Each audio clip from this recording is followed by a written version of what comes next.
দেশের বিভিন্ন জেলা উপজেলা থেকে আমার যেসব সহকর্মী প্রতিনিধি ভাইয়েরা, ব্যুরো চিফ, জেলা প্রতিনিধি এবং উপজেলা প্রতিনিধিবৃন্দ উপস্থিত হয়েছেন, সকলকে নবচেতনা পরিবারের পক্ষ থেকে আমি জানাচ্ছি ধন্যবাদ, অভিনন্দন, শুভেচ্ছা এবং সালাম।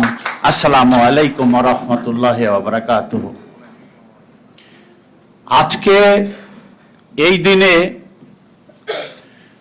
আপনারা এখানে উপস্থিত হয়েছেন, আমার সহকর্মীবৃন্দ, আপনাদের উদ্দেশ্যে আমি কথা বলার শুরুতেই আমি এই একটি কথা বলতে চাই, তা হলো আজকের এই প্রতিনিধি সম্মেলনে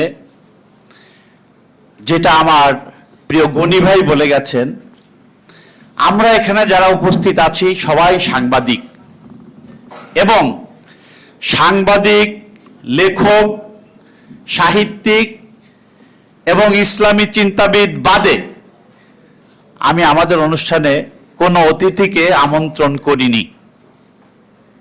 আমি মনে করেছি আজকের আমাদের এই অনুষ্ঠানটা আমাদের অনুষ্ঠান হোক, যেখানে আমরা কথা বলবো, আমরা আমাদের মত বিনিময় করব এবং আমরা আমাদের ভালো মন্দ একে অন্যের সাথে শেয়ার করব।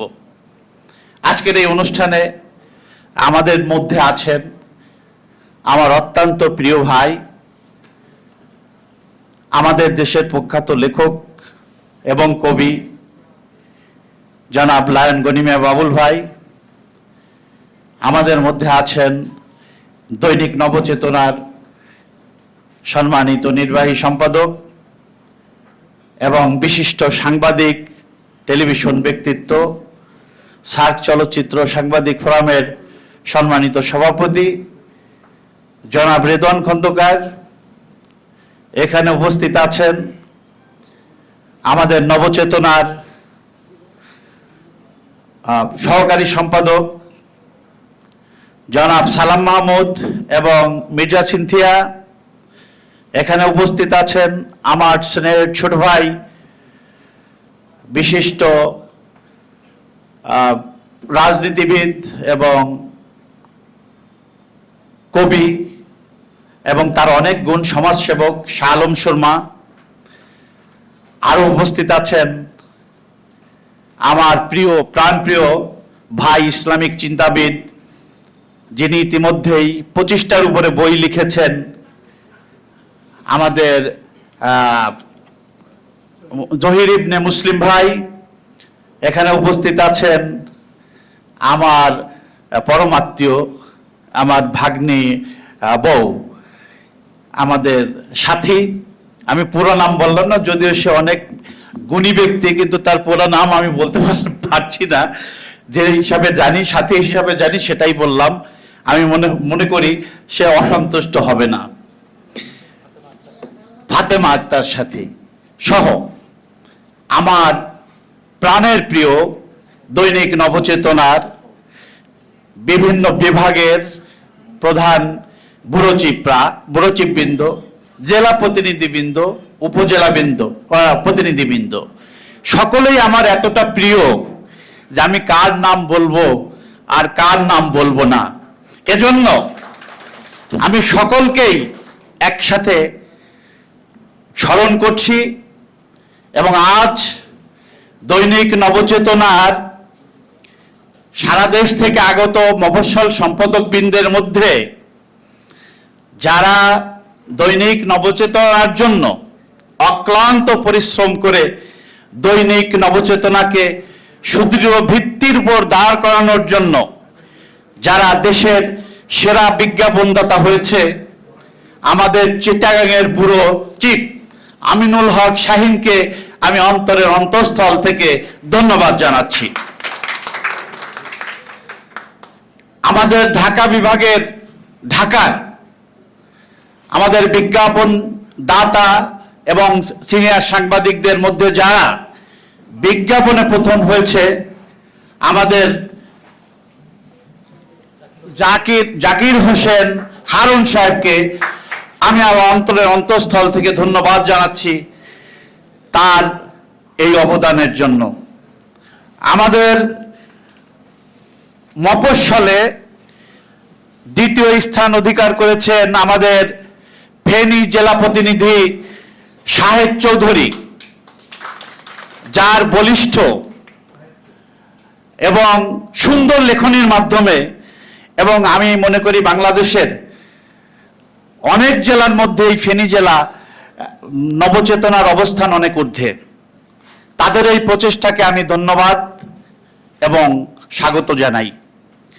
আমাদের মফস্বলে তৃতীয় স্থান অধিকার করেছে আমাদের জামালপুর জেলা প্রতিনিধি রুহুল আমিন রাজু। আমাদের রুহুল আমিন রাজু নয়, শুধু আমার প্রতিটা প্রতিনিধির সাথে আমার সম্পর্ক আত্মার, এবং আমি শুনেছি পত্র পত্রিকার অনেক সম্পাদক নাকি মফস্বলের সাথে কথা বলে না ঠিকভাবে, কিন্তু আমার এখানে যারা আমার সহযোদ্ধা আছে, আমার যারা জেলা প্রতিনিধি, ব্যুরো চিফ উপজেলা প্রতিনিধি আছে, আমার মনে হয় আমি কখনো কারো ফোন অ্যাভয়েড করেছি এমন নজির নেই।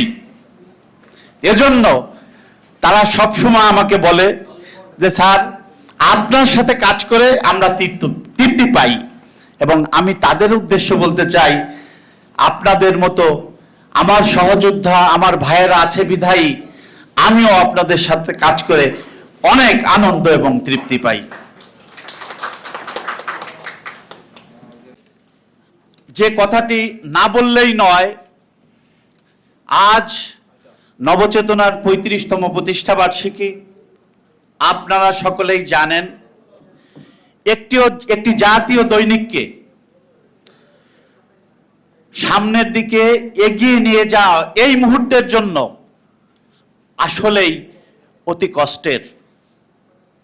আমার সমস্ত সহযোদ্ধা, আমার সমস্ত ভাইয়েরা সার্বক্ষণিকভাবে আমার পাশে থেকে আমাকে সহযোগিতা করে, যার কারণে আমাদের নির্বাহী সম্পাদক রেদওয়ান খন্দকার যে কথাটি বললেন যে শুরুর থেকে আমি 15 সালের জানুয়ারির 7 তারিখ থেকে নবচেতনা আমি হাত দিয়েছি, এরপর থেকে মহান রব্বুল আলামিনের অশেষ কৃপায় একদিনের জন্য কোনোদিন নবচেতনা বন্ধ হয়নি। এর জন্য এই কৃতজ্ঞতা যেমন মহান রব্বুল আলামিনের, তেমন আমার সমস্ত সহযোদ্ধা ভাইদের। আর আজকে আমি আপনাদের উদ্দেশ্যে একটি গল্প বলবো, ছোট্ট গল্প, যে কেন আমি এই নবচেতনায় হাত দিয়েছিলাম। আপনাদেরকে বলতে চাই, 2004 সালে আমি এক বিকালে চিটাগং গিয়েছিলাম।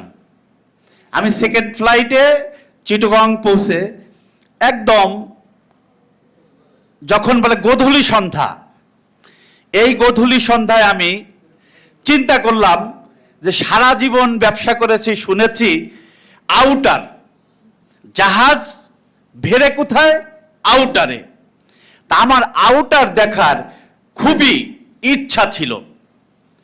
তখন আমি জাস্ট আমার চিটাগংয়ের যারা আমার নেতৃবৃন্দ ছিল এবং আমার যে প্রতিনিধিরা ছিল তাদেরকে আমি জিজ্ঞেস করলাম, আমি বন্দরে যাব এবং আমি আউটারে যেতে চাই।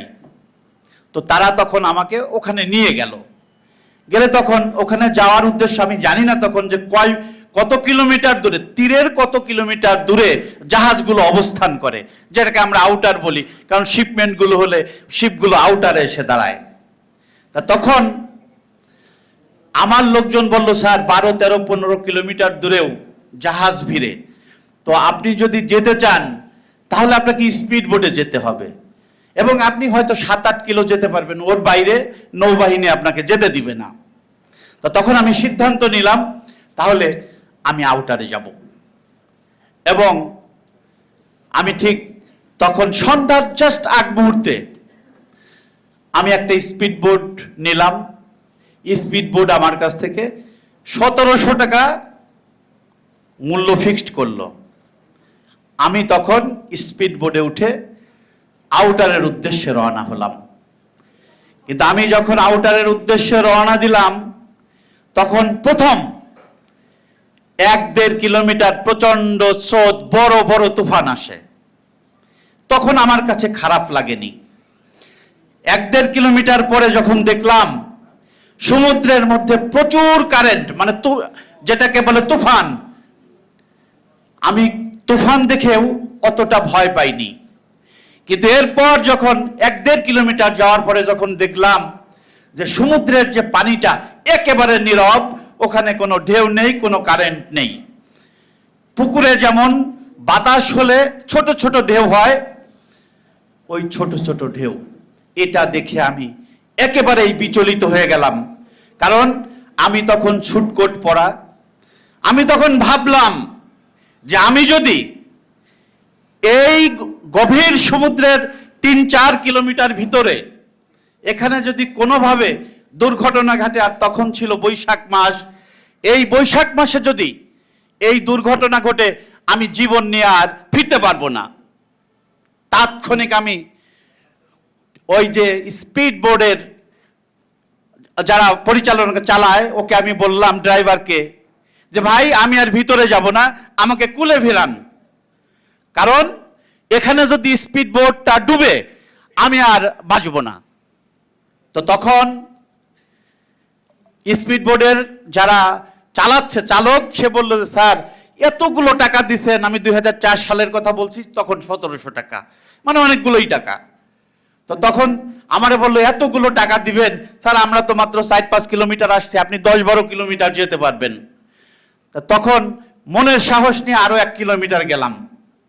এরপর আমি ওদেরকে বললাম যে আর 1 ইঞ্চিও তোমরা সামনে বাড়াবো না, এক্ষুনি তোমরা ব্যাক করো।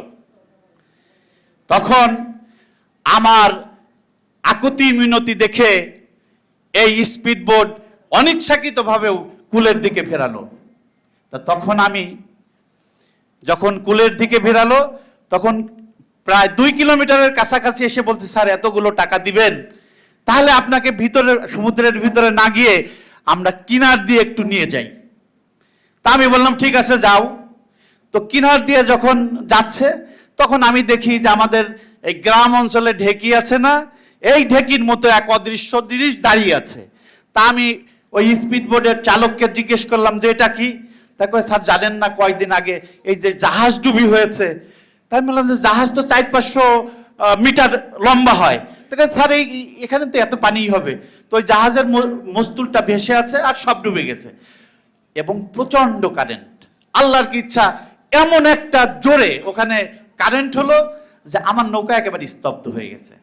আমার মনে হলো আমার হার্টের 50% গেছে গা। আমি তখন ওদেরকে বললাম আমার আর সমুদ্র ভ্রমণের দরকার নেই, রাইট নাও তোমরা আমাকে কুলে নাও। এবং ওরা আমাকে কুলে আনলো।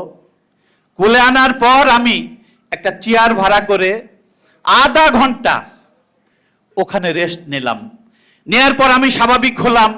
আমি যখন স্বাভাবিক হলাম, তখন আমি ভাবলাম আমি লায়ন শেখাওয়াত হোসেন, তখন মাত্র 35 বছরের টকবগে যুবক, আমি মাত্র বঙ্গোপসাগরের 10 কিলোমিটার রাস্তা যাওয়ার সাহস আমার হলো না। আর এই বিশ্বের যেসব মহামানবেরা, যেমন Vasco da Gama, James cook, Christopher Columbus, এদের মতো মহামানবেরা যারা এই মানব জাতির জন্য হাজার হাজার নটিক্যাল মাইল নৌপথ সৃষ্টি করে আমাদের জীবনকে সহজ করে দিয়েছে, সেই মহামানবদের অবদান এই বিশ্বের জন্য কতটুকু আমি একজন ক্ষুদ্র মানুষ হয়ে সেদিন ভেবেছিলাম। এবং সেই ভাবনা থেকেই আমি চিন্তা করেছিলাম, যদি কোনোদিন আমি সুযোগ পাই সমাজের জন্য, মানুষের জন্য, মানবতার জন্য কাজ করব। আর সেই বাসনা থেকেই, সেই কামনা থেকেই আমার এই জাতীয় দৈনিকে হাত দেওয়া। নবচেতনা আজ দেশের 15তম জাতীয় দৈনিক। আমার ভাবতে আমি অবাক হই অনেক সময়। আমার মতো অতি ক্ষুদ্র একজন মানুষ আজ দীর্ঘ 11 বছর এই পত্রিকাটা পরিচালনা করছি।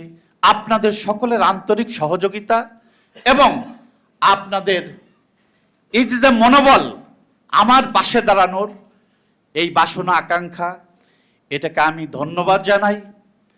এবং আমার সমস্ত ব্যুরো চিফ, জেলা উপজেলা প্রতিনিধিবৃন্দকে শুধু একটি কথা বলতে চাই। আমি শুনেছি বাংলাদেশের অনেক জাতীয় দৈনিক আছে যার জেলা প্রতিনিধি এবং ব্যুরো চিফদের কমিশনের টাকা সম্পাদকরা দেরি করে দেয়। আমার এখানে হলে উপস্থিত যারা আছেন, আমার কোনো জেলা, উপজেলা এবং ব্যুরো চিফ একজন যদি বলতে পারেন যে আমার অ্যাকাউন্টস থেকে টাকা দিতে দেরি হয়, আমি সকলের সামনে বলছি আমি তাৎক্ষণিক তার ব্যবস্থা করব। কিন্তু এমন কি কেউ আছেন? যদি থাকেন হাত তুলেন। তাই যদি না থাকে তাহলে বলতে হবে নবচেতনার ফাইনান্সিয়াল ডিল ভালো। আমি কি সঠিক বলেছি? আমি সব সময় চেষ্টা করি আমার যে সহযোদ্ধারা আছে, আমার ব্যুরো চিফ, জেলা প্রধানরা যারা আছে, তারা যখন মাথার ঘাম পায়ে ফেলে এই বিজ্ঞাপন আনে এবং বিজ্ঞাপনের চেক আনে, আমি আমার অ্যাকাউন্টসে নির্দেশ দেওয়া আছে চেক আসা মাত্র, অ্যাকাউন্টসে ঢোকা মাত্র আমাকে ইনফর্ম করা, এবং অ্যাজ আর্লি অ্যাজ পসিবল আমি সেই বিলগুলো পরিশোধ করে থাকি। এটা আমার নিজের নৈতিক দায়িত্ব বলে আমি মনে করি। এজন্য নবচেতনার প্রতিনিধি কিন্তু ছুটতে চায় না। আমাদের যে নবচেতনার, আমি এটা বলছি মানে একটু হাস্যরসেই বলি, সত্য কথা, সেটা আমি দেখেছি নবচেতনার প্রতিনিধি কেউ ছুটতে চায় না, কারণ তারা সঠিক সময়ে তাদের সঠিক মূল্যায়নটা পায়। এবং আমার কোনো প্রতিনিধি নাই যারা বলতে পারবে নবচেতনার সম্পাদককে, অনেক সম্পাদক নাকি ফোনই ধরেন না, তাদের 2-3টা অ্যাসিস্ট্যান্ট আছে, তাদের দিয়ে ফোন ধরে ছেড়ে দেয়।